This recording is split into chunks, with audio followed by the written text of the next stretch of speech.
Dr. Rana, we start in another 3 minutes. We have, as of now, 10 participants in the room. So I guess we start at the right time. By 12, we should begin. Yeah. Okay.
Hello, good morning and good afternoon, everyone who are present today for the webinar on fostering research culture in Indian higher education institution, hosted by Sage Publication. So currently, I am Rahul Kumar Sharma, and I am managing editor Sage India, and I am here supported with my colleague Harshita Kalra and Smriti Sudhakaran, who will be helping during the coordination of this event. Smriti, can I have the sharing screen?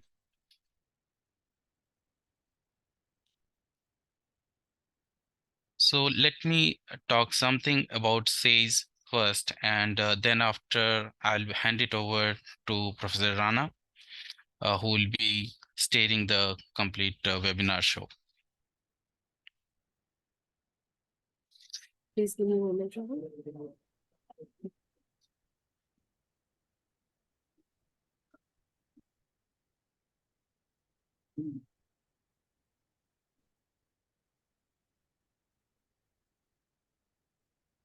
You can now share your screen.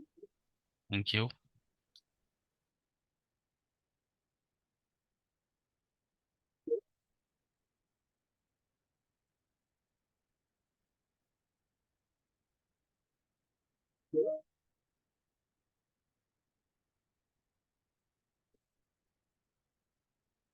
So as you all are very familiar with SAGE, and many of you have already published with SAGE in some time of your early age or recent career.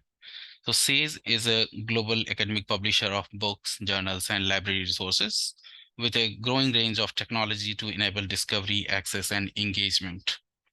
As an independent publisher, SAGE Business and Management has been in the forefront of research and scholarship, marked by our influential journal and digital resources that unite theory and practice.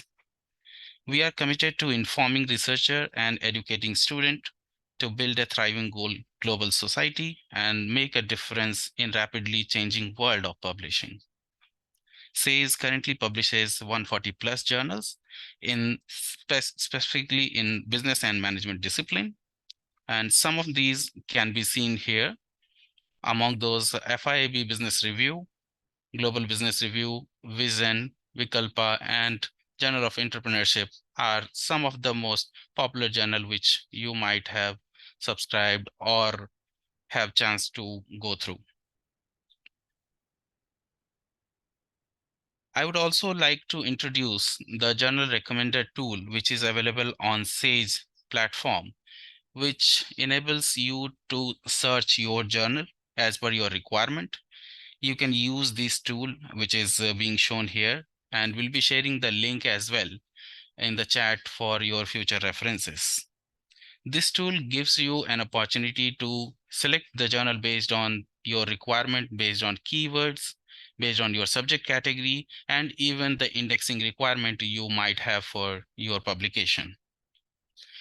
In case you have any specific query or any personalized request related to publishing, which you want to get help on, you can write to our India Journal Managing Team with the email ID displayed on the screen. The email ID and journal suggested tool will be shared on the chat box also for your future reference. Now, let me take this privilege to introduce Dr. Professor Sudhir Rana, who is the speaker for the webinar today. Dr. Rana is a program director and associate professor of marketing and strategy at the College of Healthcare Management and Economics at Gulf Medical University, UAE, and academically associated with the Indian Institute of Management, Nagpur, and Fortune Institute of International Business, India, and Putra Business School, Malaysia, to name a few of them. So he has a lot of experience while delivering these workshops, webinars, and all those. So around 300 plus workshop he has already conducted. So I'll not take much of your time, and I'll hand over the program proceedings to Dr. Sudhir Rana to take it forward from here. Thank you, everyone.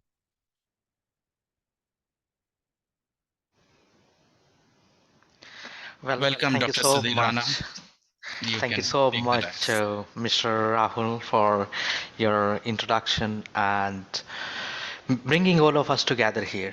I really appreciate the team on the other side, especially you, Mr. Rahul, Miss Samriti Sudhakaran, Miss Harsita Kalra. I'm very proud to be a part of the team. I now have completed more than 6 years working with all of you, and it's a wonderful journey. Uh, well, I would like to start with two things with all my colleagues here. Publishers play a very vital role in fostering the culture. If you see, there are many publishers um, who establish the benchmark of the knowledge, the dissemination of knowledge through the textbooks, and in the modern ways today through the research journals and through case repositories. Sage is one amongst those who played a very great role in bringing this transformation from the knowledge disseminators to readers. And this is what is very important. So I'm very proud that I'm a part of such a team and such a publisher, um, who is continuously making effort to foster such kind of culture. And the word foster is common between the academicians as well as the publishers. Moving forward, I would like to share a story to all my colleagues that why we are conducting this webinar and why do we need to have such initiatives. I'm sure you all remember the story of the perfect storm. The perfect storm, when there was a company and the company was fishing from the ocean and there were various employees. Unfortunately, when they were fishing on the riverbank side, they were getting few fishes. Reason being that everybody was on the bank side and everybody was fishing there, and not many fishes were coming on the bank side. And what happened is when the new manager came, they started changing the strategy that how do we get more fish, and people started going deep inside the water forward from the bank to have more fishes. And that This is what is happening in the research. We all are trying to move forward from our bank and comfort zone to reap more benefits. Same they did.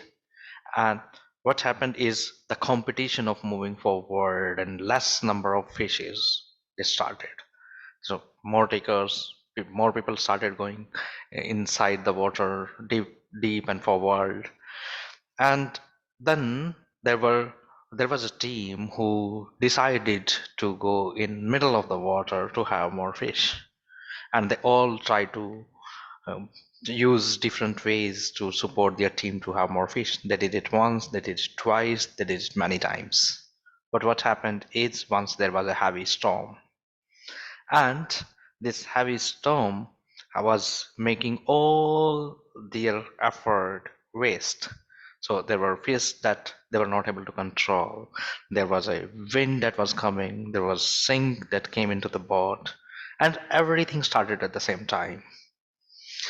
Now cool breeze, deep water, they tried to support each other with number of efforts, holding hands to protecting each other. But unfortunately, the storm was too fast, too heavy. They were not able to save each other, and the team lost. So if you see, we are into such a storm where there is a lot of competition with global schools, where we are also trying to run handhold with each other.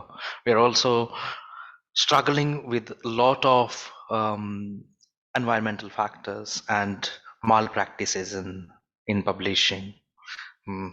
Many predatory journals, the greed of getting quick and low hanging fruits from the other side. On the other side, pressure from the universities, institutions to publish, and the race of accreditations and rankings. Number of things.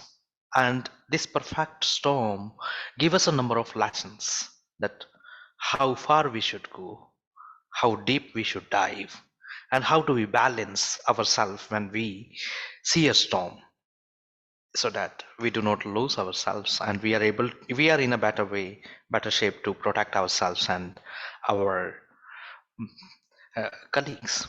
And hence we are trying to recall ourselves with certain lessons, learning with each other and from each other, so that we can sail through this storm together. And hence I thought of having this conversation with all of you, that what role we play here and what is that we can do to create a more inclusive, more flexible research ecosystem for ourselves. And like I said, publishers play a very great role into it. My major learnings have come by working with my publisher colleagues. Well, the second question that may come to our mind is that why are we talking? What is that we are going to debate today, and why these things are going to be important for all of us? I'll start with some missing gaps that all of you might have observed during the registration, that you feel that what is missing, what should be covered, what is that you think important to be discussed. So some pointers I have taken from there, and some pointers I discussed with my other colleagues from my own work experience. I tried to brought all of them into a central springboard, that okay, these are certain gaps that we can try to cover up together. And every one of us have a significant role to play. Every one of us have some responsibilities, some accountabilities, some hats to play being an academician. So we will talk that what roles we can play at individual level. We will also discuss what role we can play at the institutional level, because many of us handle certain responsible roles and positions in the organizations where we are a decision maker for certain things, so we can do, or as an institution what our boundaries are, and all of us as an academician, scholars together, what we can do. So this is where the conversation is going to be. Well, I would like to acknowledge and admit one thing at the beginning before I actually go and share. It is that Might be that I would sound a little bit critical somewhere, but my objective is not being critical. My objective is being reflective. And I myself, as an academician, I'm so proud of Indian academic systems and all my fellow colleagues. So my conversation is not to typically criticize in such a way, but obviously we should learn from our mistakes and we should have a critical evaluation of where we are today, what is the way forward that is coming to us, and what is that we should do together to make it better for upcoming generations. So that is the idea. Well, this is the right time, like I was sharing during the perfect storm, that why we need to talk about this now, why we need to open up these kind of conversations. You must have seen that there are a number of institutions that fall into QS ranking, but it is not sufficient. There are few, but there can be more, and there is certain things missing, that if they will also try, or if we will try into the right direction, then maybe we can have more number of institutions in QS ranking. Similarly, if you look at business schools in India, there are many schools today, 20 plus, that got AACSB accreditation, and there are few that are triple crown accredited schools, but there can be more. There are many more institutions that have started their journey towards these accreditations, but there can be more. We have 3,000 plus business schools in India, and we have not yet even achieved 10% of it. So we we have more um, leftovers rather than achievements. Well, publication statistics are different and much lucrative than the institution ranking and accreditation. Our number in Scopus in overall publication is number 7, and because I'm a business management faculty, so my more interest is always to look at business management statistics. We are number 4 in business management, so we have significantly achieved in terms of publications. Now, if you look back 20 years ago, India did not have much journals. 10 years back, there were only 2 3 journals that you could count on your tips and fingers, but today there are many journals and other that are well established, and I'm sure you're aware of it. There are journals who have achieved a good ranking and side score in Scopus, in and impact factor in Clarivate. Also, the journals have marked themselves in other rankings across their discipline. So there are journals that are into business list, there are journals that are into psychology list, science list. So there are journals in their respective domain lists. So strong journals are coming forward, and they're also trying to create a research ecosystem of training, development, and sharing their learnings with other fellow scholars and colleagues in a way that they can create a culture together. There are clear reward systems. Earlier, there were many confusions that there are no clear rewards for reviewers, there are no clear rewards for authors, and research was not considered as a passport to get into the academic Iceland. But it is not today. There are monetary rewards, there are social rewards, there are recognition, and research is also considered as an entry pass to get into the desired institutions. So now the rewards for publishing, rewards for reviewing, rewards for training are much clearer than before. So there are certain clear systems, but something is still missing, and we will try to identify that what your opinions are, whatever you have submitted during your registration form, that commonly we think that is missing. We will focus on that. Well, if you look at this transformation journey of research in India, historically also we have done really well. We had institutions like Indian Institute of Science, Tata Institute of Fundamental Research, and other universities and institutions that have come forward. We also have created apex body systems. We also have different societies in different domains. We have tried to build it, but we have both our negatives and our positives. I i meet many authors, many editors, and many of them, they say that, oh my god, India has a great demographic, India has a great culture, and this demographic, this culture give us more scope. When we talk about research, we can have more number of respondents from India, we can have any type of respondents from India, we have various offerings in India. So our demographics, if we look from a research lens, is our strength. Getting data is easy, and people are a little bit open.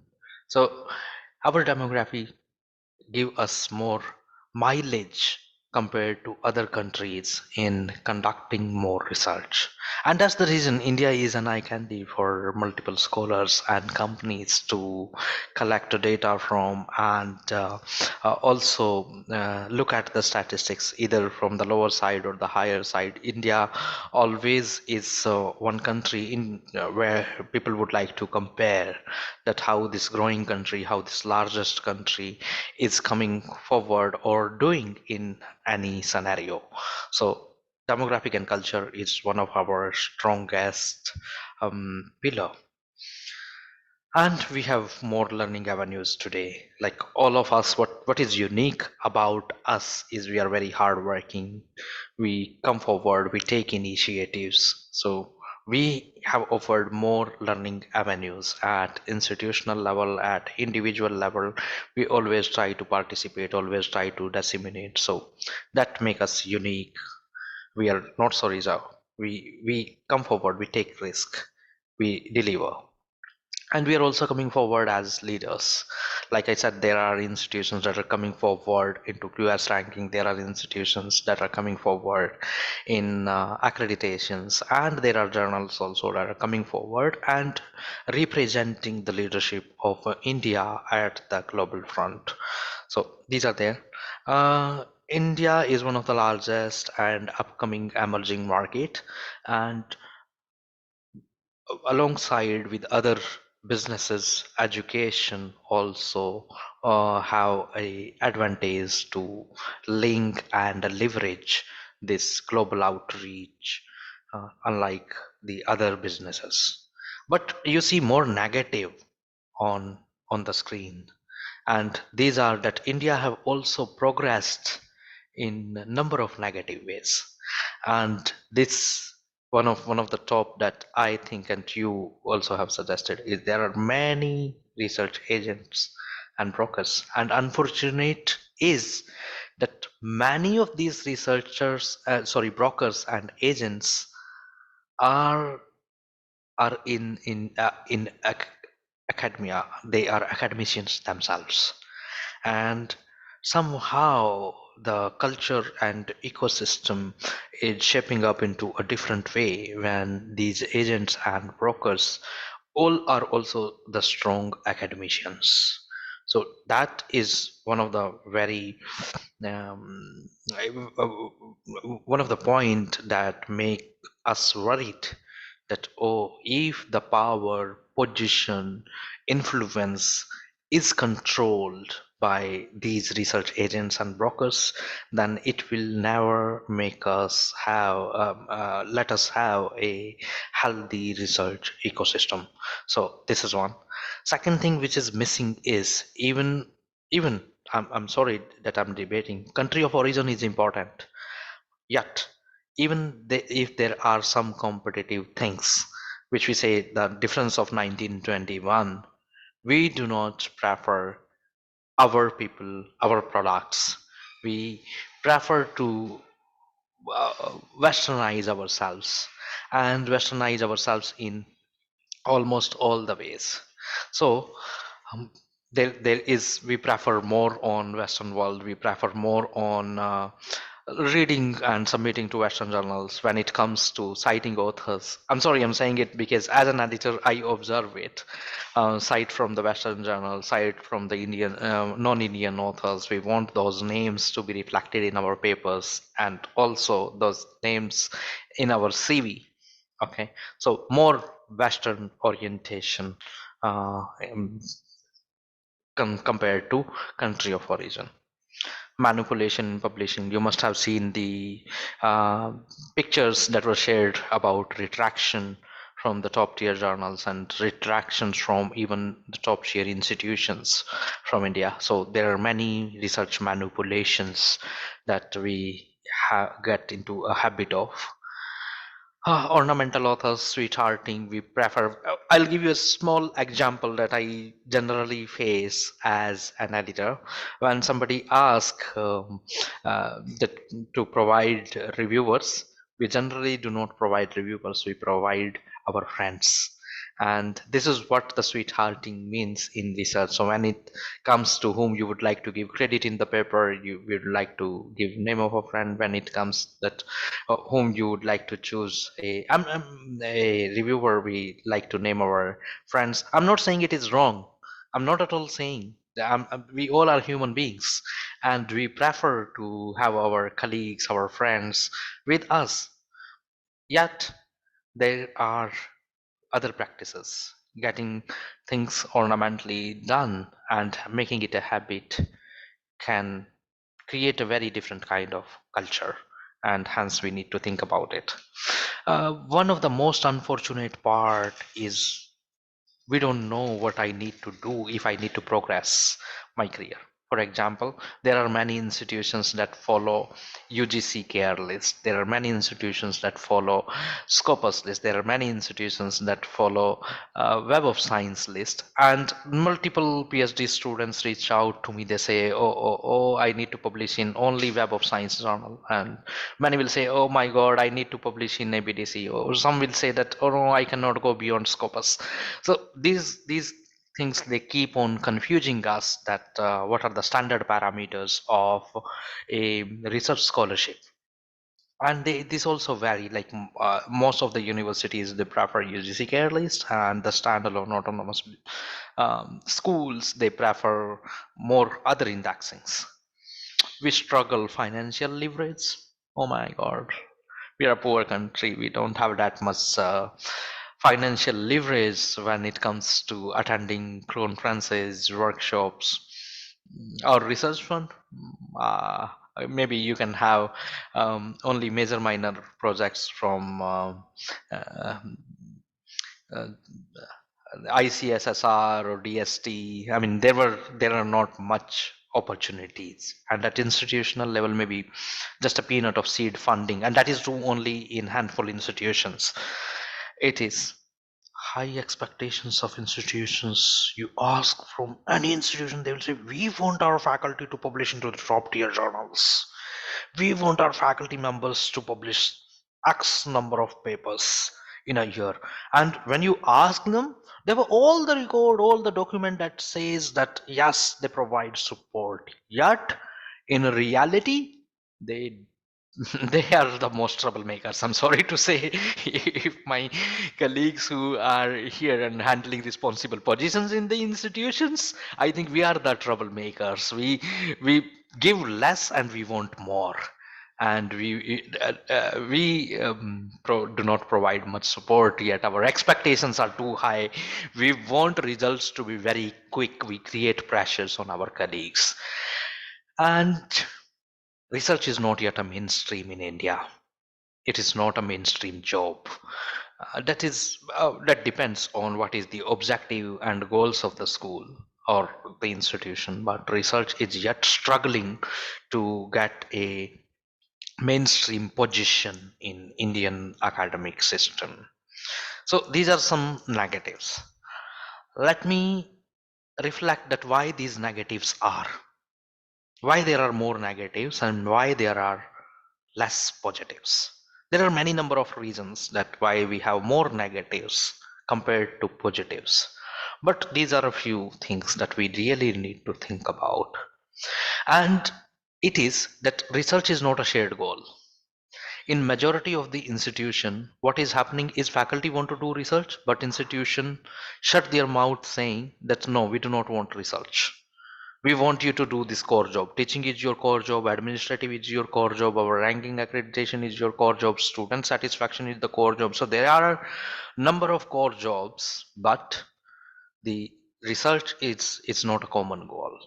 Or they want research to be done only by a selected faculty member, only by a few selected faculty members. So all the faculty members do not get that advantage. So it is not shared goal. It is not a common vision between the institution and the faculty members. The one of the largest gap that I see this is my personal, but my many intellectually charged agreed to it, that Indian institutions prefer to collaborate with non-Indian institutions, but they do not prefer to collaborate with other Indian or local institutions. They do not. There were culture when Pan-IIM, Pan-IIT conferences were started, but they have also not come up like a giant conference like Academy of Management, like Academy of International Business.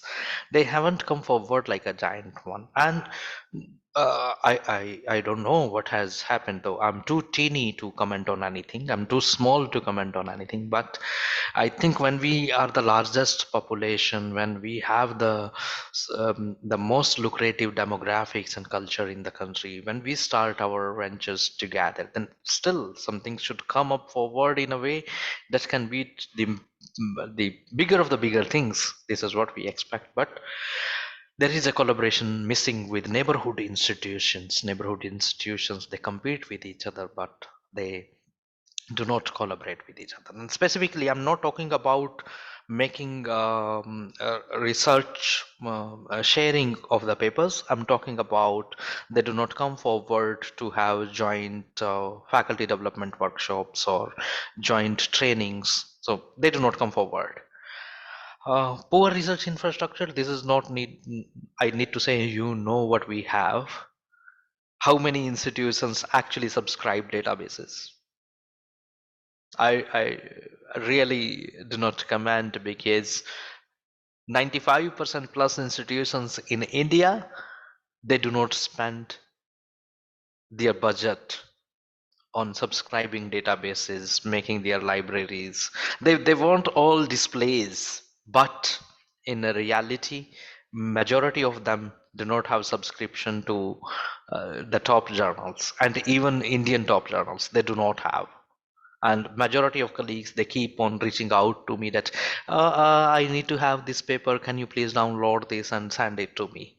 This is a common practice, or we would like to go to always freebies. So either we want to have a freebies, or uh, we do not create that system.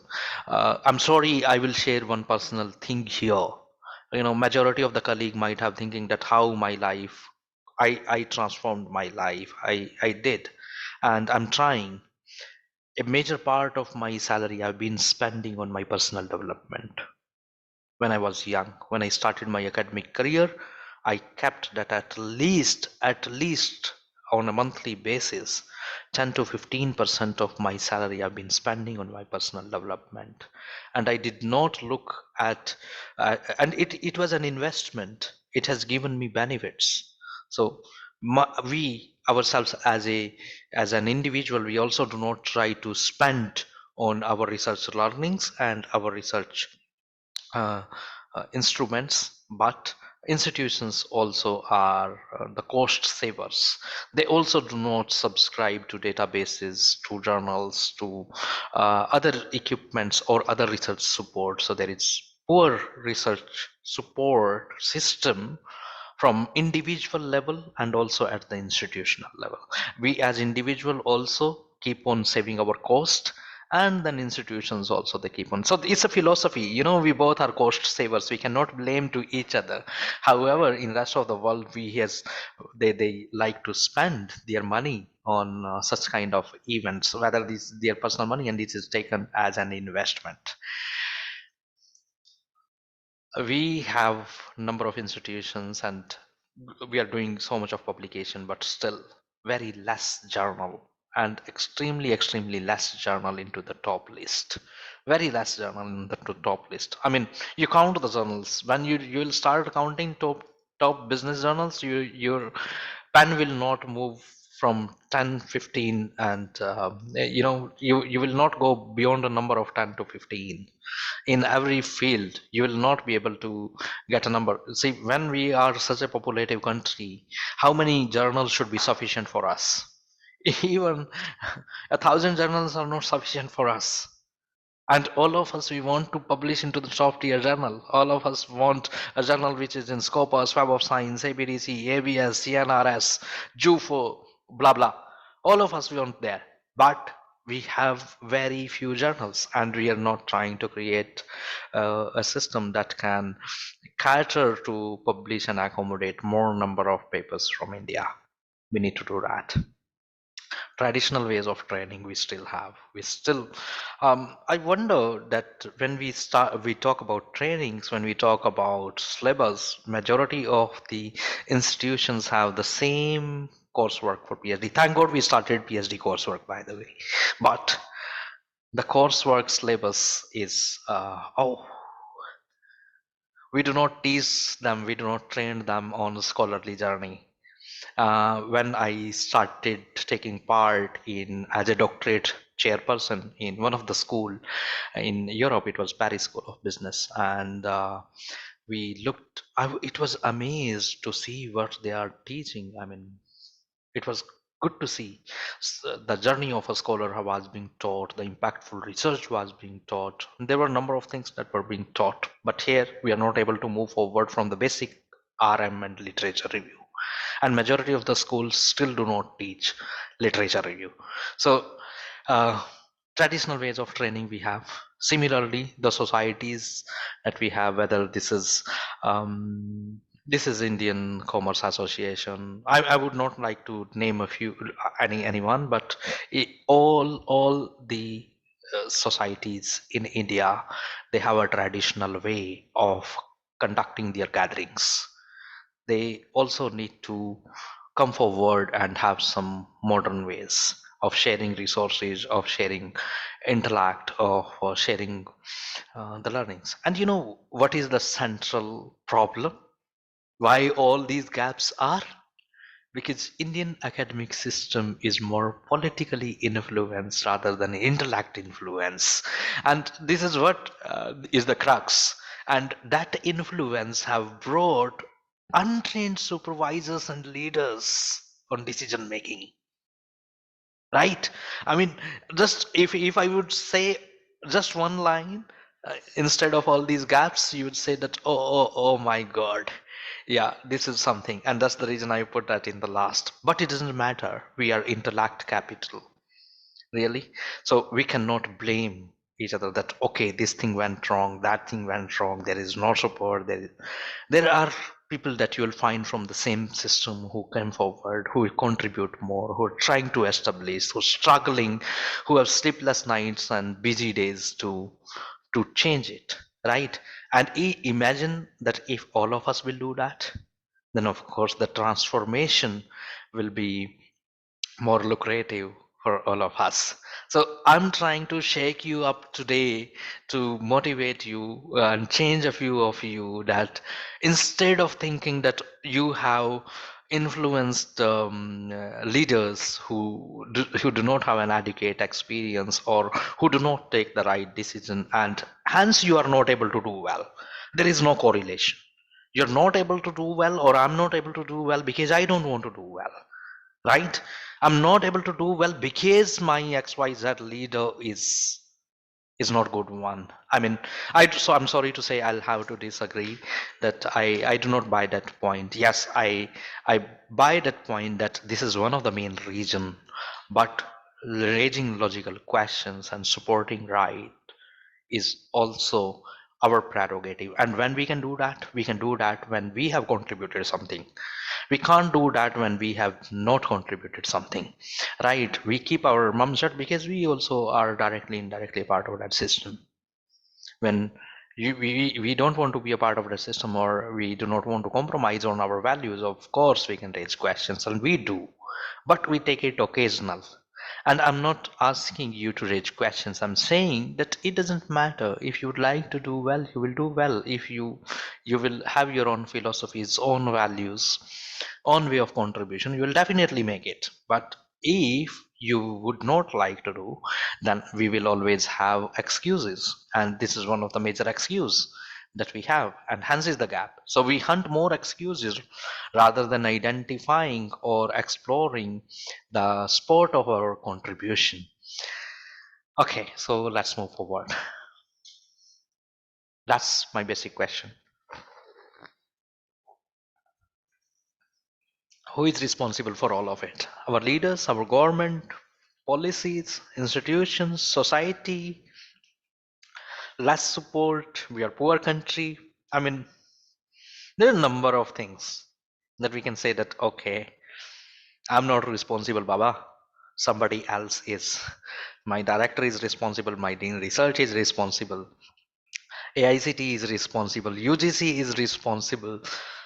Institution is responsible. These students are responsible. They don't do anything. These scholars are useless. They don't do anything. They are responsible. I mean, we keep on putting that responsibility cap to all stakeholders. What we see, these businesses are responsible. They never come with us. They never collaborate. They never support, right? So we have number of stakeholders, and all these stakeholders are responsible except me. I am not responsible. Everybody else is responsible. But I would say that everybody is responsible. All of us are responsible. Our system, our culture, our support system, our policies, our institutions, our all the stakeholders are responsible, but we need to do it together. We need not to pass the baton to not have my turn. When the baton is being passed, obviously sometime my turn will also come, and my turn should also come in a way that my collar should also be hanged, that hey Sudhir, you was responsible. And sooner we realize our responsibility, better contribution we are able to make.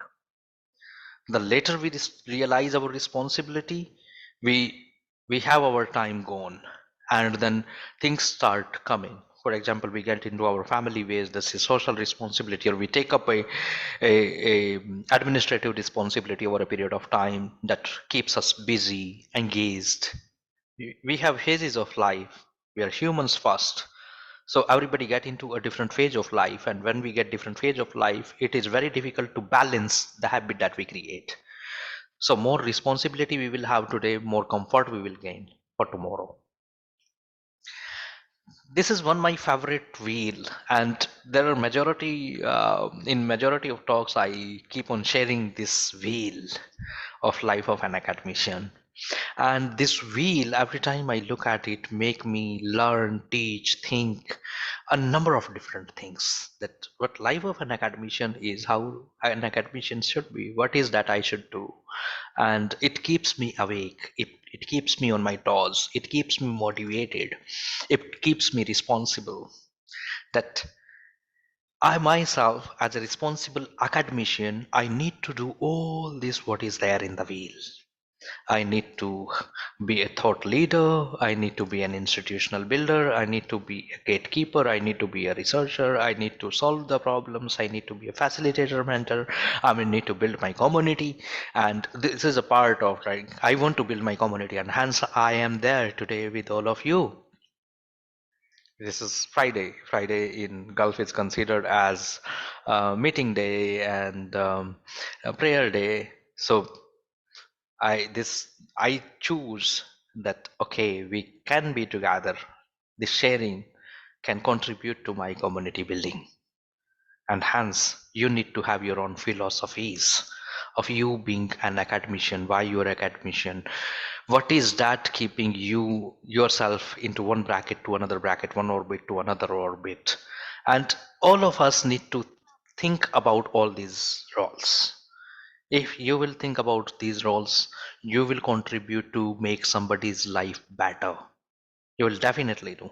Maybe as a teacher, I can bring more comfort to my students. Maybe as an editor, I can bring more comfort to my authors and reviewers. And maybe we can contribute to a better community building. So you need to think about what is your philosophy of being an academician, being a researcher, and this will keep you awake. This will motivate you.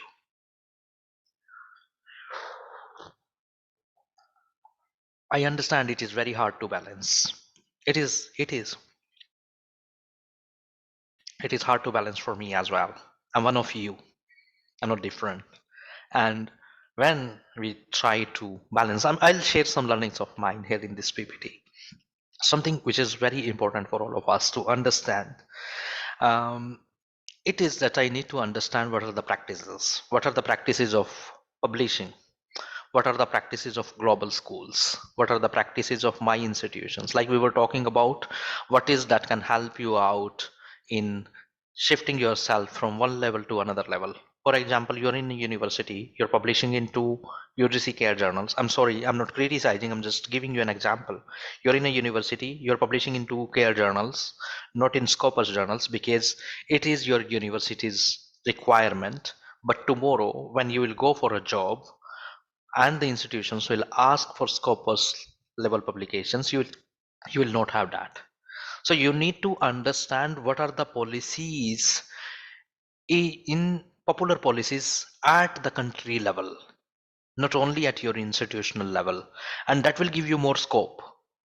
So look at the country level policies, look at the majority of the institution fall into which kind of policies. That will give you more advantage and more chances to change your roles, to change your institutions, and more you will be in a better position. Your lifelong learning is your responsibility. Our lifelong learning is our responsibility. This is our obligation. We choose it, we owe to it, and hence you need to take that accountability on you, that this is my obligation. So no matter there is politics, no matter there are hurdles, no matter there are there are less support, you need to take the responsibility of lifelong learning with you. Something that will make you different is the third point. You need to have your unique path, and I will suggest you something, that how you can make your personal development plan, and that personal development plan will really help you. Okay, there are colleagues who do not want to publish. Agree. What are your alternatives? How are you going to grow? And maybe if you do not publish, it doesn't mean you are in a position. Does it mean that, okay, I do not want to publish, I'm also going to criticize those who do not publish, and vice versa? I see there is a conflict between people who publish and people who do not. And they both are right, they both have their arguments. Somebody who do not publish always have an argument that, okay, how much money do you generate out of these publications, how much policies are you able to advance, how much business models are you able to develop? And I do not have any answer, because our contribution is an incremental contribution, and I do not have a direct benefit coming out of it. Yes, it contributes, we all of us, we understand, and hence we are talking, but we do not have a tangible monetary valuation of it. But it does not mean that I cannot support my friends who do not publish.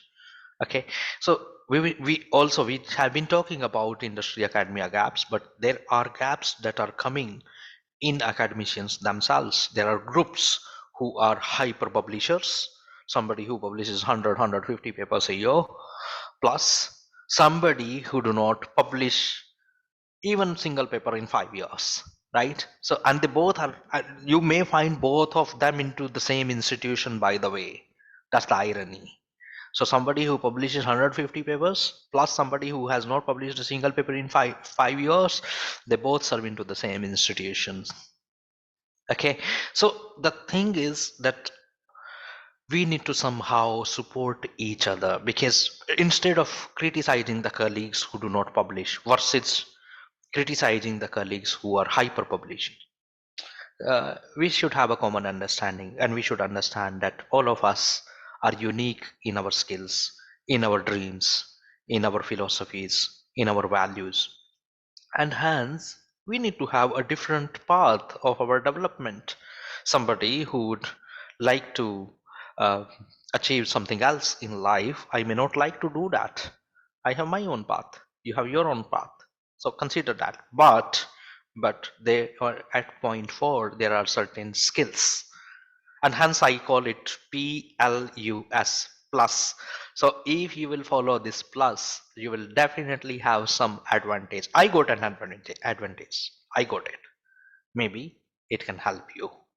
And I on the 4th point, you see certain skills in terms of exploring, writing, reviewing, reflecting, publishing, like that. So at least you should have one skill. In research, it is extremely important that you should have one skill which is your forte, which is like you are known as an expert of. So either you should have exploring skill, or you should have publishing skill, or you should have writing skill. What is your core skill that you're going to pass? So have one core skill. If you will follow this plus, you will definitely have an advantage. So what I tried to do for this session, I tried to look at 3 pillars, and these 3 pillars were institutions as separate, our self-recognition as separate, and then intersection of both.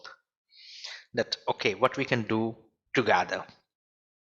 These are some common points. Whether we are institution, academic bodies, societies, editors, scholars, every one of us need to focus on these points. Every one of us need to feel more accountable and responsible. Every one of us need to. Maybe the ratio varies, that who is responsible how much, but we need to. We also need to define our impact at institutional level as well as at an individual level. It is not you, okay, see, I represent FIIB Business Review, and you will find that I have contribution as book chapters also. I have contribution is in even the journals I that are smaller and growing compared to FIB Business Review, and these are beautiful papers. So when it comes, it is not that I am targeting all my papers in A star journals. No, I'm not. I'm trying to have a balance of it. And there are certain papers that are into the journals where they fit in, and there are papers that also into those journals that are aspiring. They also deserve a motivation. They also deserve to have something good for their readers. So defining your impact is important. There is a number of different argument that okay, number of publications, more impact, number of more citations, more impact, implications to practice, more impact. But you need to decide what is impact for you, what makes you happy. Being happy, see, why do we do it, why we are doing all of it? Because we want some contentness in our life. We want to be contented, we want to remain satisfied, we want to remain happy, and hence we are doing it, right? So you need to define what is your goal, the bigger picture in your life. What is that you would like to be? What is your philosophy of publishing? What is your philosophy of research? You are doing research because you are transforming the world and the subject. Do you necessarily need any named journal? I'm just thinking, if I really want to transform something, can it be done only with that? You need to decide what is impact for you, what is impact you would like to make to your life and to others. Indians are participative. They are. but it can be enhanced, contribute a little bit more. And um, an example we can see the number of people registered versus number of people here in the call. We need to be a little bit more participative, collaborative. We need to, and this is what will at least keep our philosophies, our vibrations high. And something which is a need of the hour is ethics. Ethics should be on top. There are a number of calls that today get circulated on the WhatsApp related to pay and cat authorship, and related to buying authorship, selling authorship, predatory journals, and whatnot. So we all need to struggle together to have a healthy society. So whenever you see anything like this, or whenever you come across anything like this, please discourage. So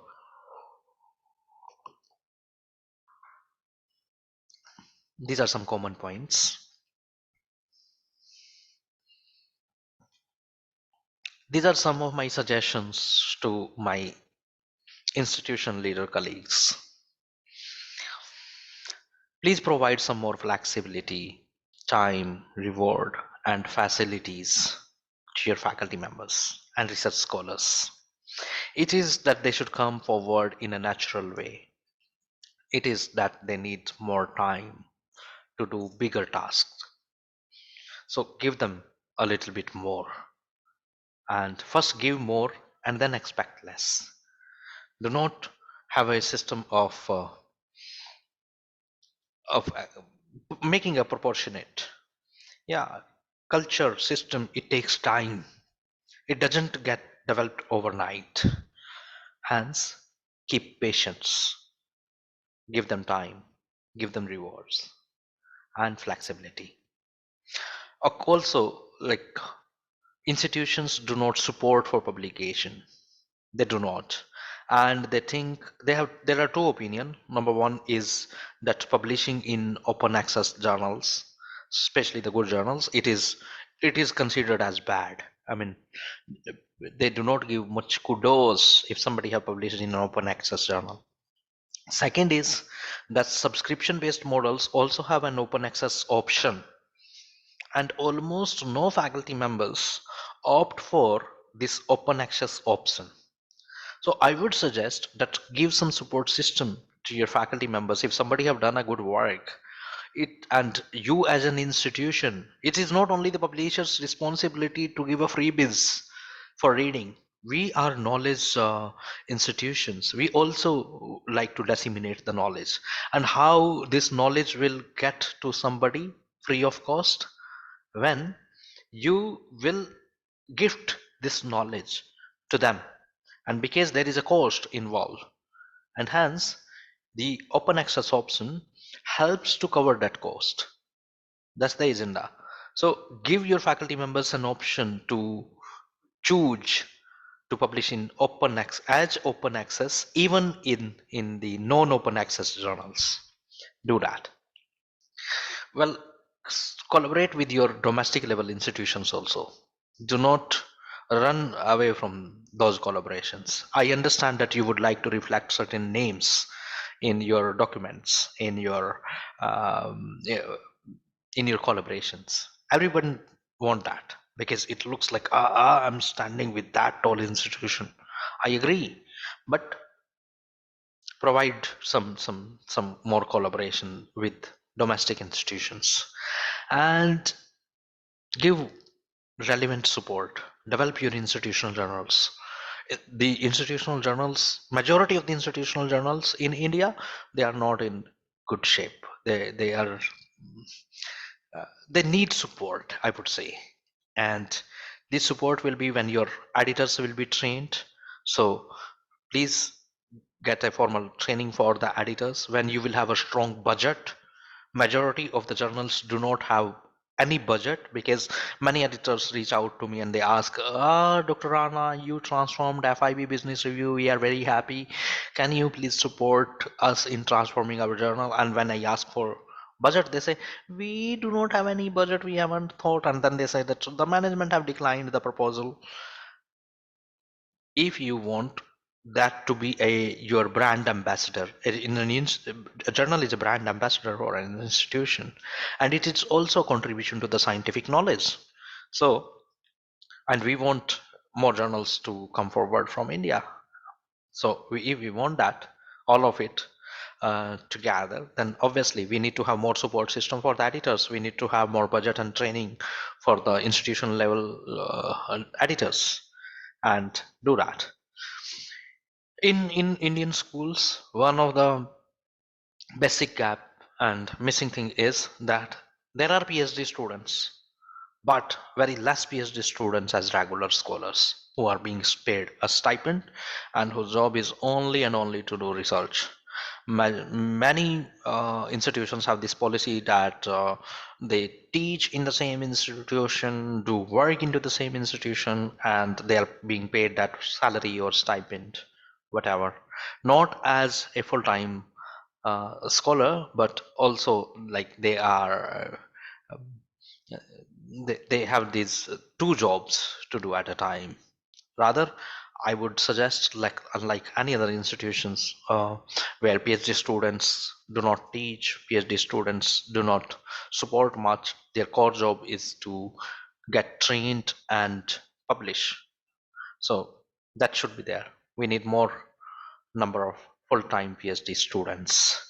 And okay, sorry, I'm saying it not because I do not like it or I do not do it. My colleagues here on the call can understand that how much open I am when it comes to participate. But majority of the institutions, they want all of it without any cost, free of cost.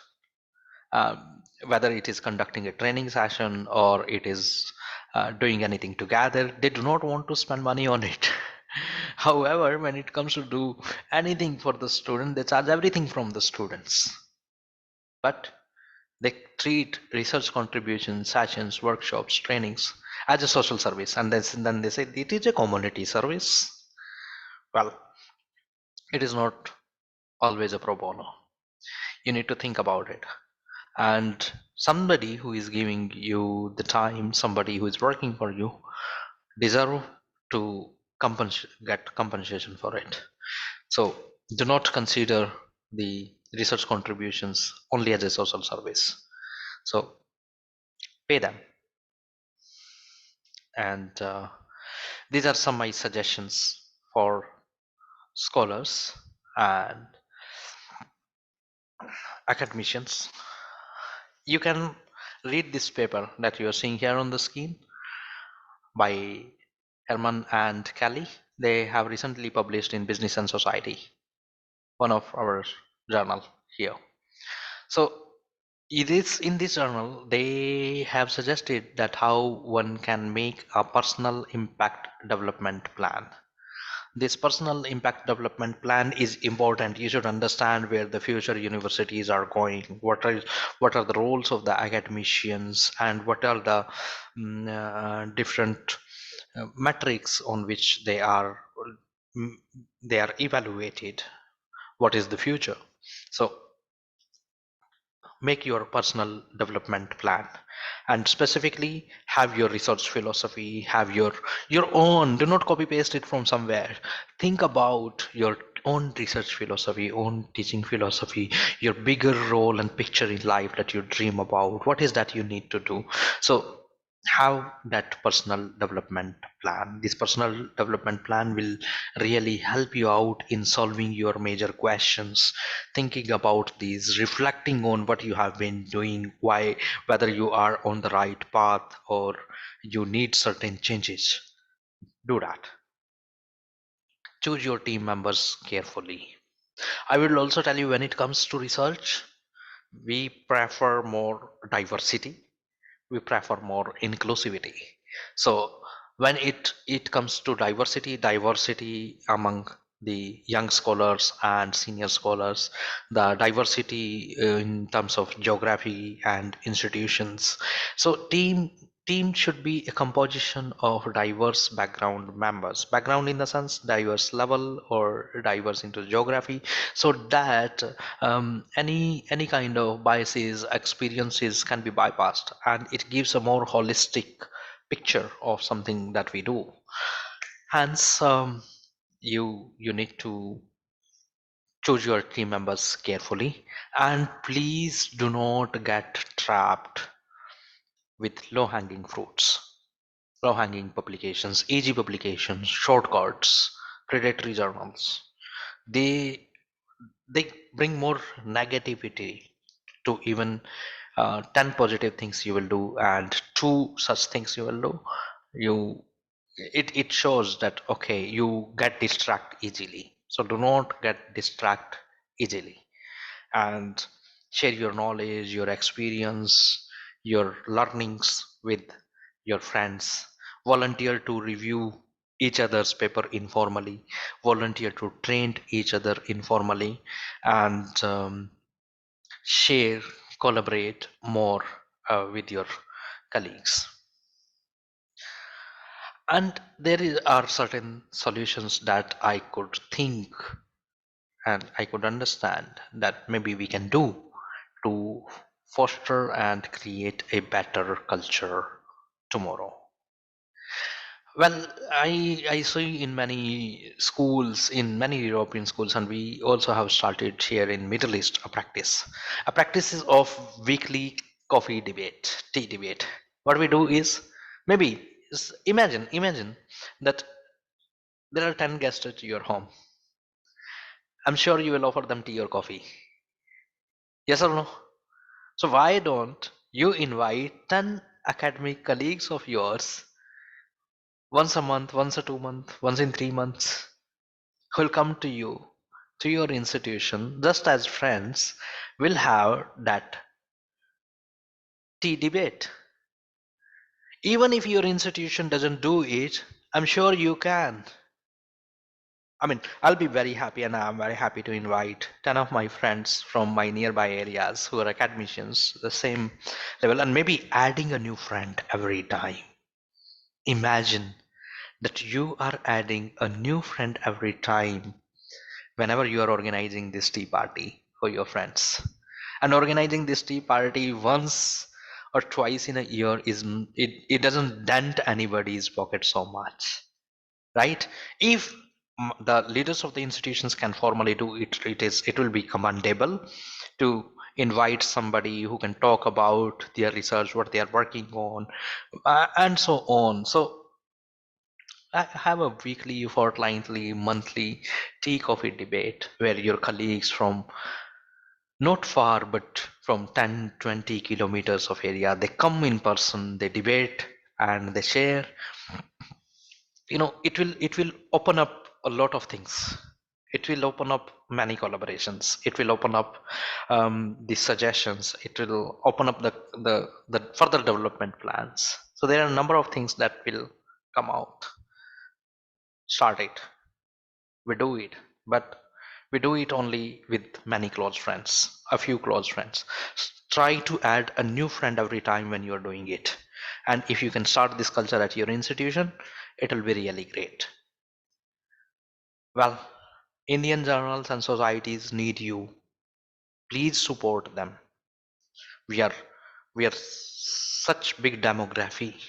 If we are not able to do it together, then it simply means that we do not support each other's venture. So support to your Indian editor colleagues, Indian journals, and Indian societies. Take their memberships. Many of us do not take memberships, and many of us we refrain looking at the journals when it these comes to choosing something. Give them a soft corner. They deserve to have a soft corner. They are one of you, don't they? They do. So I understand, like I told you in the beginning, that we are more westernized. We want to showcase these journals and authors' name in our publication. Sorry, I'm not being critical. It is not bad. Relevant things must be there. But try to read your Indian journals also. Try to search with their names as well, and try to subscribe them, try to read them. So do that, support them in whatever way you can. You can review for them, please review. You can read and cite from them, please do. You can attend their conferences, please do. You can put any word of mouth, please do. If you have read a good paper you liked from that journal, if you can share with others, please do. I mean, we need more positive ecosystem for our small initiatives.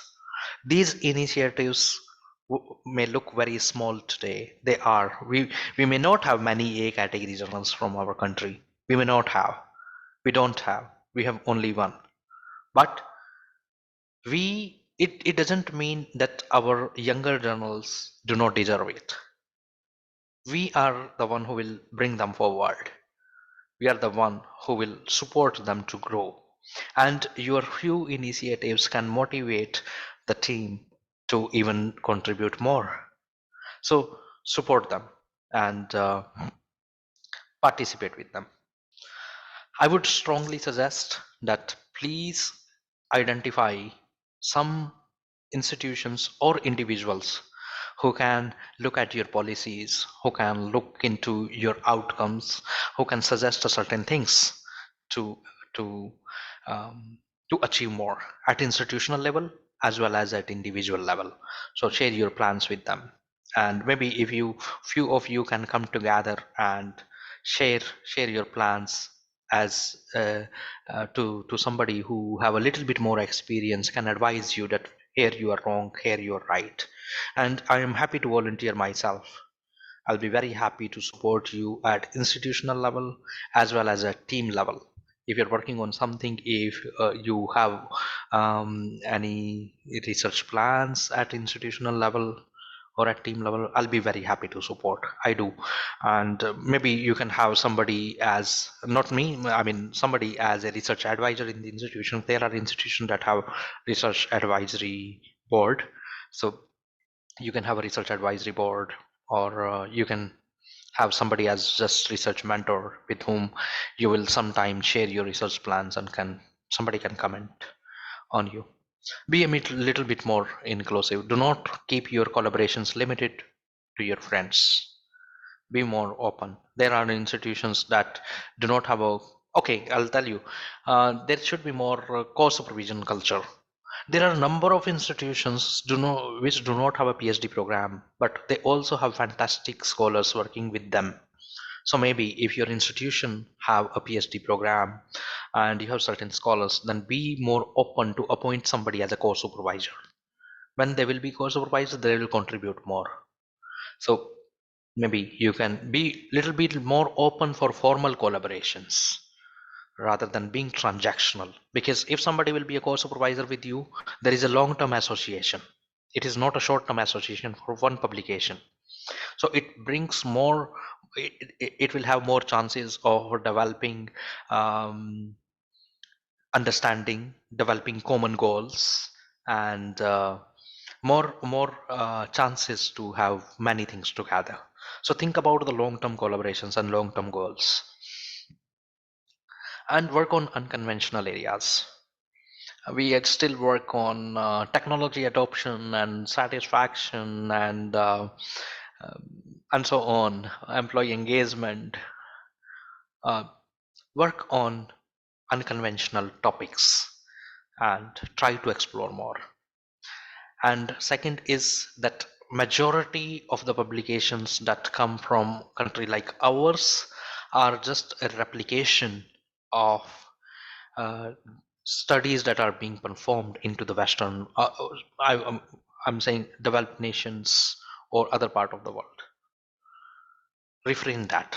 Try to create something new, something own, and like more theory development for emerging countries, more theory development for um, underprivileged people, more theory development for resource constrained organizations, more theory development for resource constrained nations, or maybe demographic democratic countries. So we need more theory development and more research development that are exclusive for a nation like ours.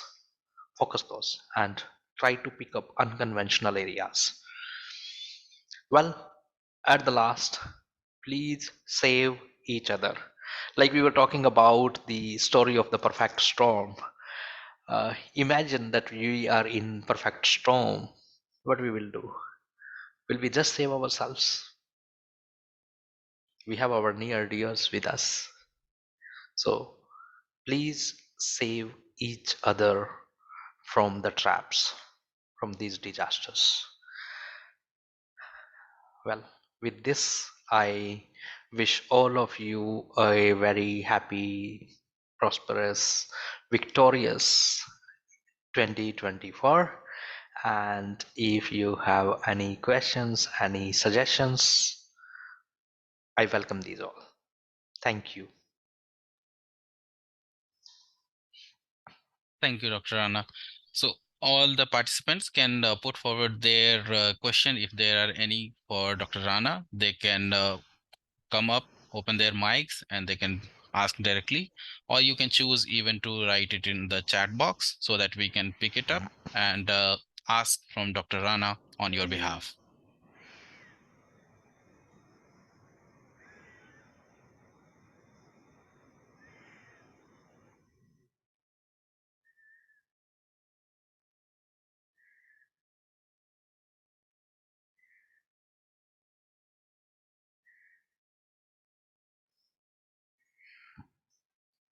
Yeah, please, all of you, any one of you can come forward. Dr. Rana, there is one question in the chat Yes, ma'am. box.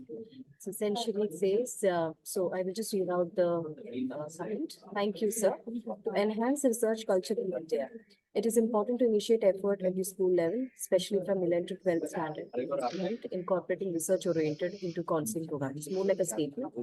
But what is your view about this statement?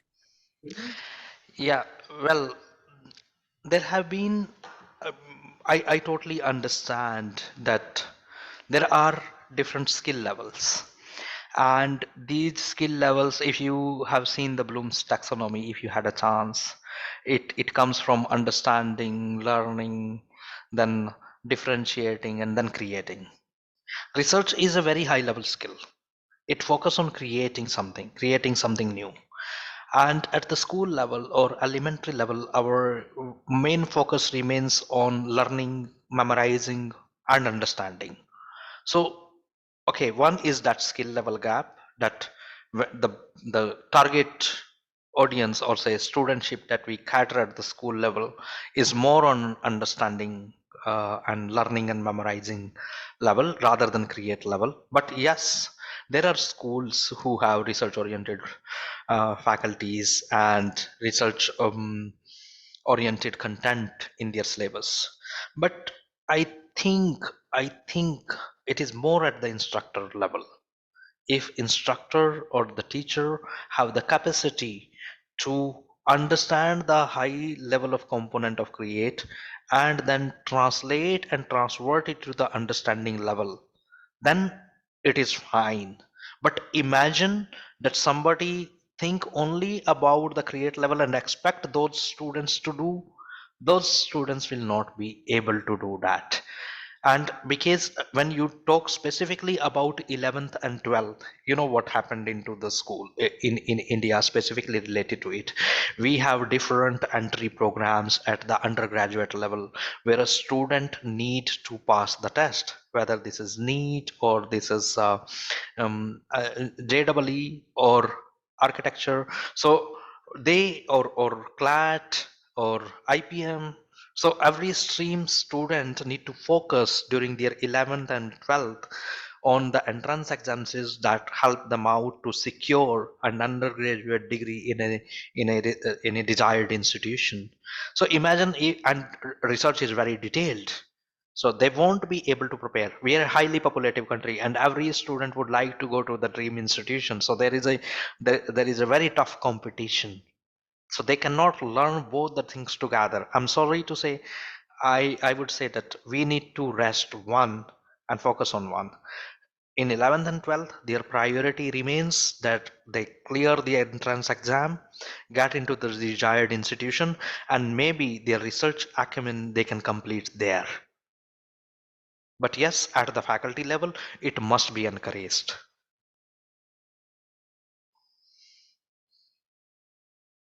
Thank you, Dr. Rana. Anybody else want to put forward any further questions? Shall I have a question, Yes. sir? Sure, sir. Yes. Namaste, sir. I'm really happy to present in another webinar and learning more things from you, sir. Sir, actually, I have a question. The question is that suppose that we have a person, he's a very well-known, so we are from different team. How we can take the collaboration? Suppose a person is from HR and another person is from finance and marketing. Is there a kind of balance? We can do a kind of balance because this is very important that we have a co-author, and if a co-author is from another team, how we make it like combination, sir. This is my concern. Thank you so much. I hope you got it, sir. Yeah, I got it. Thank you so much, Mr. Rajwani, if I'm pronouncing your name Yeah, well. Rizvani. Yeah, Yes. it is that management is a multidiscipline perspective, and it is also cross-discipline perspective. Management is both. It's cross-discipline as well as multidiscipline. If you see that many of the component in management, they come from cross disciplines like philosophy, sociology, economics, mathematics, statistics, political science. So management is from across the disciplines, and management is also a multidiscipline. So when it comes to strategy, you also need to have finance, HR, marketing knowledge. When you are teaching marketing, you also need to have the knowledge of culture, knowledge of geography. Otherwise, how we will segment the market? And similarly, when we talk about the organizational behavior, we also need to have understandings. So of course, multidiscipline studies and are more have more chances to get published, and you should collaborate with colleagues from your other disciplines. Even though like when I came here, we have collaborations with the people who are from core medical sciences and people who are into allied science areas. So of course, this kind of collaboration have good chances. The only thing that you need to do is choose your projects carefully, Thank you so much, sir. Thank you. please. Thank you, Dr. Rana, and thank you, Mohammed Rizwani, for asking the question. We have another question from Ms. Sanmugh Priya. She is asking, how can we improve the applicability of research for the society? Well, that's a very relevant question, and there is not single answer to it. Reason being that social research is considered at 2 points. One is all the sustainability and society implicated research are also considered. All the business also are for society. One is that interpretation. So everything that we do is to support the living standard, enhance the lifestyle and living standard, make people convenient and comfortable in their life. It's also a societal implication. So if you'll see, everything fall under that society level research. And second is that you are talking about a specific part of the society. Maybe if you're talking about underprivileged people, or you're talking about the special ability people, or you're talking about a leftover group into the society, then these have different interpretation. Then possibly, whether if you would like to do a social type of social science research in that particular way, where you are considering the underprivileged or leftover people, then non-governmental organizations are the best one that you should associate with. And if you are talking about publishing on society level research, then it is again different. So you need to first tell me a little bit more. What kind of society are you talking about? What kind of social implications are you talking about? Sir, actually, that I have done my research in rural doctors shortage, but I have come up with some of the recommendations over there. But the policymakers, how much that they are utilizing these recommendations, already it was in the policy NHP 2017. But still, that the applicability of my research, that I find it is very little bit of contribution to the society. That's what I wanted to ask this question. So Yeah, when, yeah, yeah. yeah. I understood. Then you need to think about that how you can provide more benefits. What are Yeah. the amendments that you suggest? Because when you say that it was already there in the policy, it means research was already understood.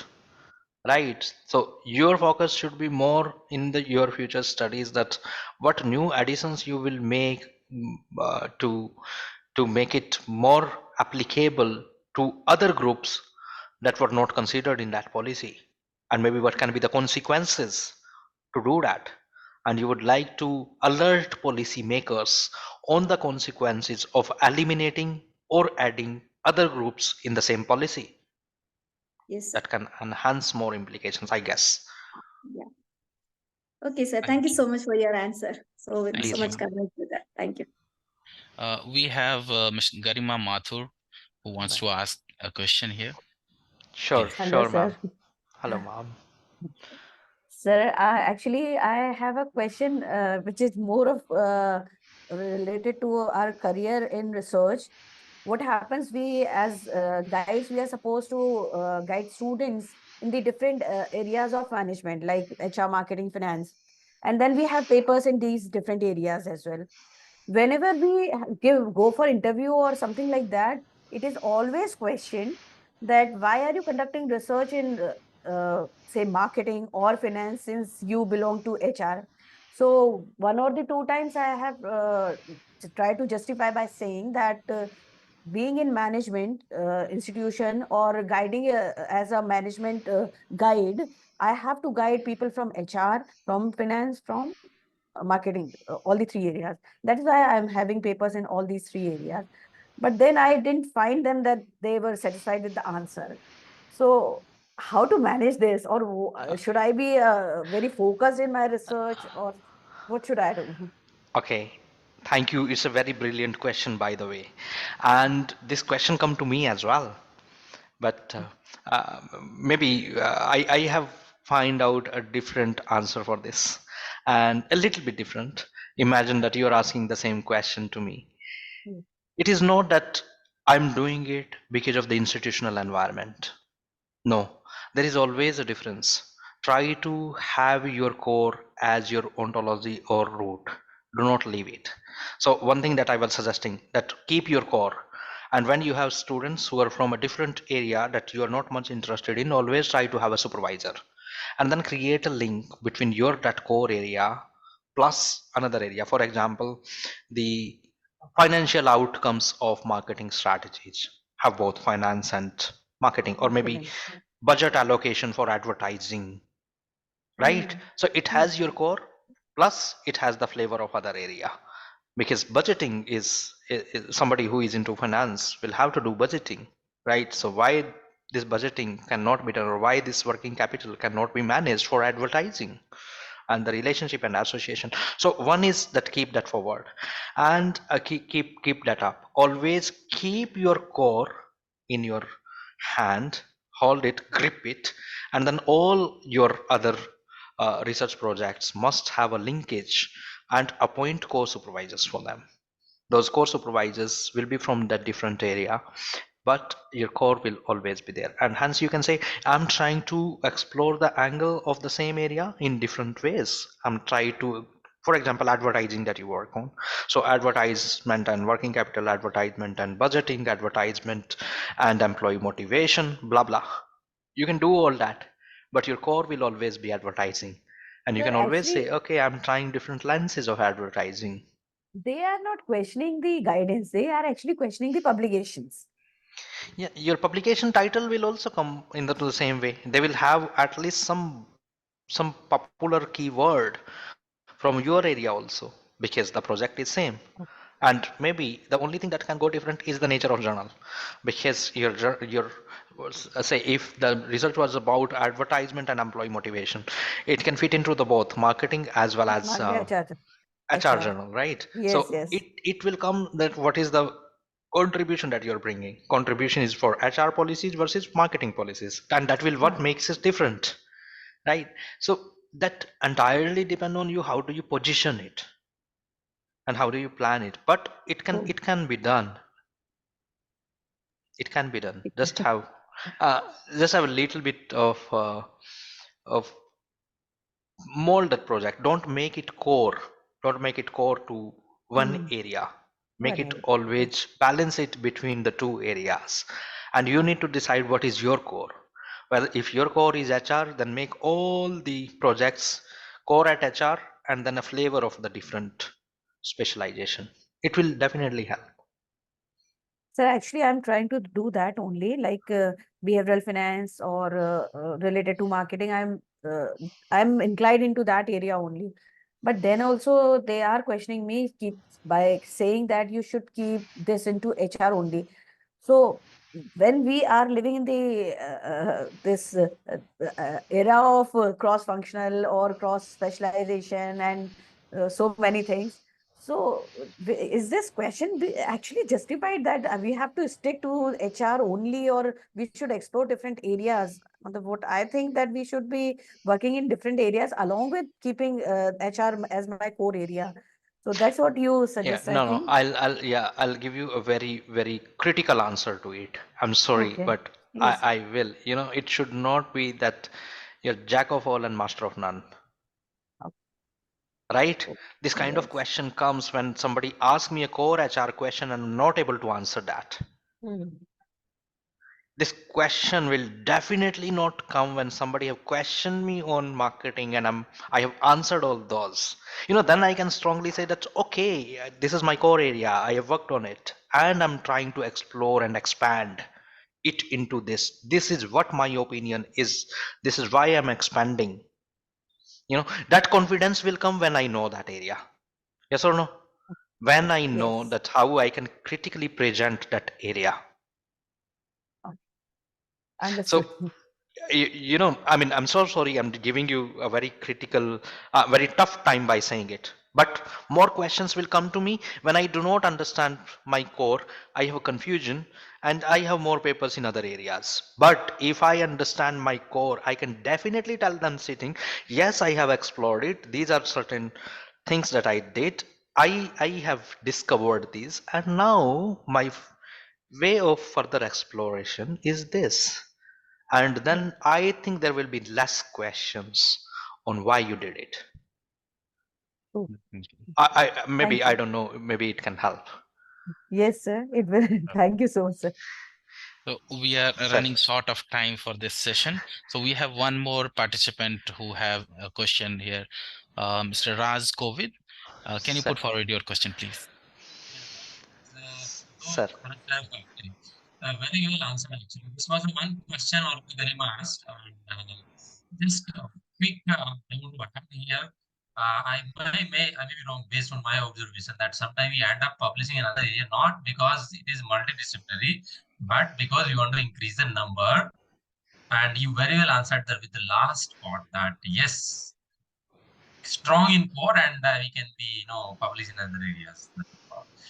My question is related to collaboration. You well mentioned that we can have people on thesis advisory committee, but one thing we have is admin issues and processing in universities in India. You know it that we propose some name this and we need this and that. So what I thought that let us keep them informally. I don't know what feasible whether it would be so feasible keeping people informally on advisory board. So what is your experience and observation that will it be a good move to invite people informally because bureaucratic system which takes time and sometimes irritation put them formally as supervisor. Thank you so much, sir. How are you, sir? Well, we all of us want certain tags. Everything comes with a tag. The tag is a reward versus a cost, both. When there is a formal association, then the other person also get formally involved, feel a little bit more accountable because they agreed to it. However, informally your friends may agree to guide, but because they will not have that much reward. For I'll give you just an example. Your PhD student, I'm a co-supervisor. It adds to my CV as well. Yes or no, or vice versa. My PhD student, you're a co-supervisor. So you also have one more number of uh, PhD supervisor added to your portfolio. Versus when you do the same effort without that reward. It varies. So informally, maybe your friend can compromise that, okay, this is Professor Raj's scholar, I'm doing it for Professor Raj, not for reward. Then it's a different story altogether. But I would suggest that if you have that formal system, that will get you more leverage. If it is informal, then that friend can run away after one publication. That friend can anytime can come and say that I'm busy, Raz, I won't be able to continue it any further. But when there are hooks, you tag somebody or tie somebody in that hook, it is difficult to leave. So formal collaboration and formal course supervision will get you that hook. Sir. Thank you.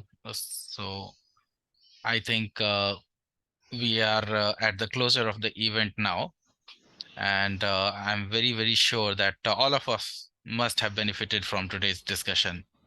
And I also believe that this must have given you some consciousness towards choosing our future path and grooming our career, and specifically in deciding our publication goals.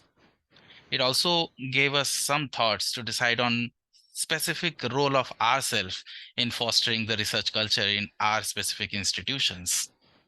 I thank Professor Dr. Sudhir Rana for joining us and enlighten us through this webinar on behalf of SAGE Publishing. And I thank all of the audience also to be a very proactive and engaging audience. Thank you so much for having us here. Thank you so much, sir. Thank you so much to the sales team and the lovely colleagues here on the call. Thank you. Wish you the best. Thank you, everyone.